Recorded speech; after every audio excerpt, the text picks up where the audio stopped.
Here's something I haven't touched in a while: Crash Bandicoot. Crash Bandicoot 2. Cortex Strikes Back was released in 1997, only 1 year after the original, and picks up right where the last one left off. This time around, instead of rescuing a damsel in distress, you're collecting 25 slave crystals on Earth for Dr. N. Cortex, who is pretending to be using them to save the world. In reality, he's just using Crash to achieve his own ends.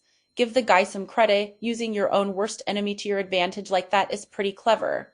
Too bad it makes Crash look like an idiot. Cortex isn't exactly the greatest at disguising his intentions. I can still smell the amounts of bullshit long after turning the game off. Something new introduced to the gameplay is the crawl and slide. By holding down the circle button, you can make Crash crawl under objects or have him slide into enemies that can't be killed by the more convenient jump. The rest of his controls are pretty much the same as the previous installment. This game came out into the early stages of the DualShock controller, so you're better off playing with the D-pad than you are the analog sticks. They aren't very precise and can steer Crash in the opposite direction of where you want to go. Such a simple feat can prove deadly in the chase stages where direction is everything. Crash himself have been redesigned to appear skinnier and smaller overall than the first game. I don't have much of a preference on this. Both designs work for their respective games and are pleasing to look at, although at times it feels like a couple of years have passed rather than one. Most of the crates are the same with a few exceptions. First of them being the green nitro crate. They're similar to the TNT that they explode, only you don't have to even touch them. Get more than a few inches too close and boom, you're dead. Two iron crates can be found throughout various stages, the first of which is the gray crate that makes invisible boxes appear after being hit, and the second is green, being connected to the nitro crates. Destroy it and it takes out all the nitro in that level. Problem is, they always put it after the nitro you encounter. Why not put it back at the beginning? Sometimes you don't find it until the end of the stage.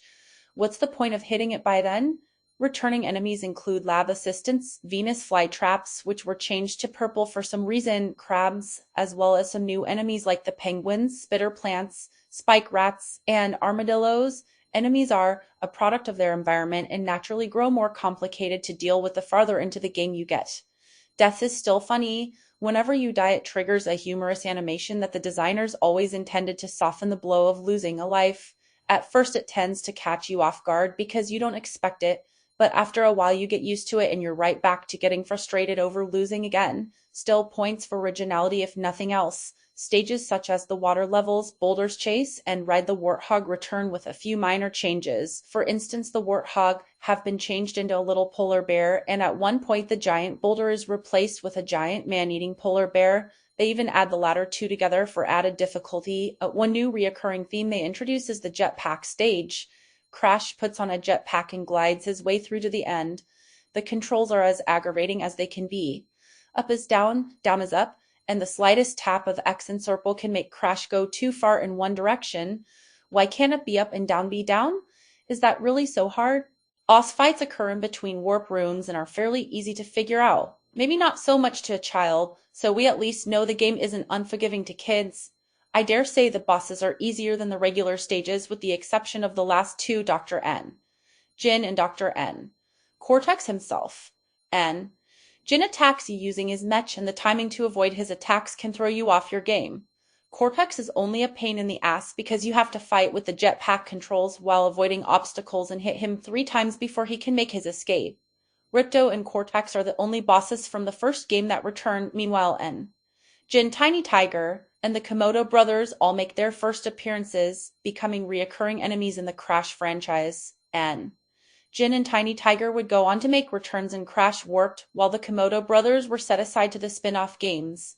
The Holoprojector also makes a return not as an enemy, but as a means of communication with 3 key characters, Dr. N, Cortex, Dr. N, Rio, and Crash's sister, Coco. Yeah, Crash has a sister now. She was brought in after complaints of Tana being inappropriate for a kid's game, and Sony of Japan wanting a more family-friendly companion for Crash. I can see why Tana's design only helps to further furry fantasies.